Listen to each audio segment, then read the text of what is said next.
Assalamualaikum warahmatullahi wabarakatuh. Selamat pagi teman-teman. Perkenalkan, saya Rista Dwi Anggraini dan teman saya Dania Mutaharoh.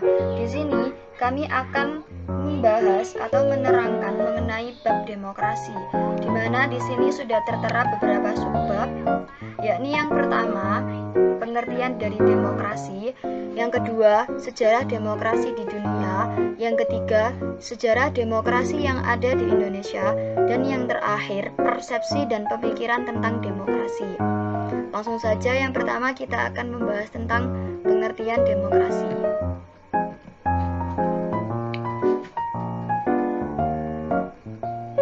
Pengertian dari demokrasi. Demokrasi berasal dari bahasa Yunani, yaitu demos dan kratos, di mana demos artinya umum atau halayak, atau bisa juga diartikan oleh rakyat, sedangkan kratos merupakan pemerintahan. Demokrasi sendiri merupakan sistem pemerintahan dari rakyat untuk rakyat dan oleh rakyat, di mana setiap orang dapat mengambil bagian perihal keputusan yang akan mempengaruhi kehidupannya dalam bernegara. Jadi pemegang kekuasaan penuh ini merupakan rakyat. Contoh penerapan dari demokrasi yakni pemilu. Pemilu saat ini dipilih langsung oleh rakyat. Jadi pemegang kekuasaan penuh adalah rakyat. Kemudian selanjutnya kita akan membahas tentang pengertian demokrasi menurut beberapa ahli. Di sini saya hanya mencantumkan 3 nama saja, namun berbeda dengan di makalah. Kalau di makalah saya sudah cantumkan kurang lebih 6 nama.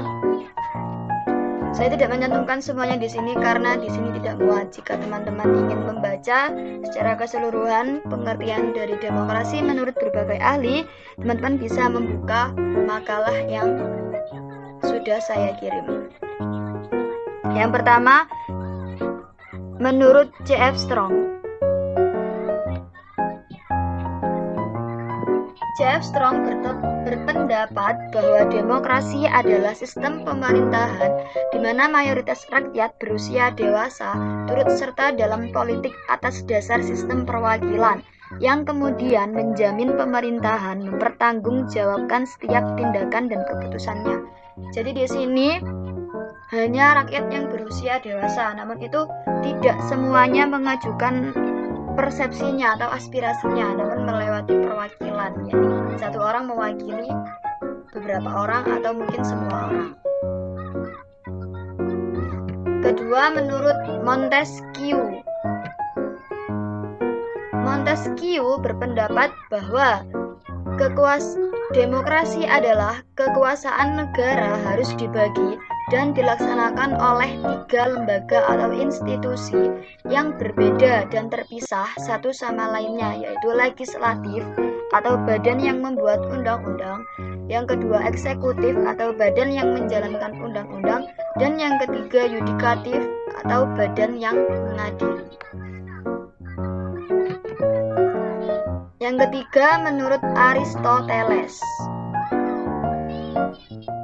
Aristoteles berpendapat bahwa demokrasi adalah kebebasan, karena hanya melalui kebebasanlah setiap warga negara bisa saling berbagi kekuasaan di dalam negaranya.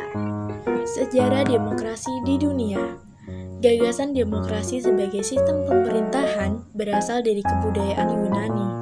Dengan sistem tersebut, rakyat akan terlibat langsung dalam pengambilan keputusan yang berkaitan dengan keberlangsungan sebuah negara. Demokrasi murni atau sering disebut dengan demokrasi langsung adalah sistem yang diusung pada zaman tersebut. Ribuan tahun kemudian, pada abad ke-6 sebelum Masehi, bentuk pemerintahan yang relatif demokratis diperkenalkan di negara-negara bagian Athena oleh Cleisthenes pada 508 sebelum Masehi. Kondisi tersebut membuat Cleisthenes dikenal dengan panggilan Bapak Demokrasi Athena. Sejarah demokrasi di Indonesia. Pertumbuhan demokrasi di Indonesia dimulai setelah Indonesia merdeka pada 17 Agustus 1945. Hal ini disampaikan oleh Insinyur Soekarno dan Muhammad Hatta yang mendeklarasikan Indonesia merdeka sebagai sebuah negara yang demokratis karena pada kalimat terakhirnya dikatakan dalam teks proklamasi 17 Agustus 1945 adalah atas nama bangsa Indonesia. Bila dikaitkan definisi bangsa, maka yang dimaksud adalah seluruh rakyat Indonesia. Jadi, kemerdekaan Indonesia adalah kemerdekaan yang diperuntukkan bagi rakyat Indonesia. Persepsi dan pemikiran tentang demokrasi. Di sini, saya mengambil dari persepsi masyarakat dari penelitian Populi Center dari Februari 2018 hingga Oktober 2020 menyatakan bahwa persepsi masyarakat tentang demokrasi sangat baik di Juni 2018 karena dengan adanya demokrasi, masyarakat merasa lebih dihargai dalam suatu negara. Namun, persepsi itu menurun pada bulan November 2019 karena isu penolakan RUU Ciptaker. Demikian materi yang bisa kami sampaikan, kurang lebihnya mohon maaf. Semoga bisa bermanfaat untuk kita semua dan terima kasih atas atensinya. Wassalamualaikum warahmatullahi wabarakatuh.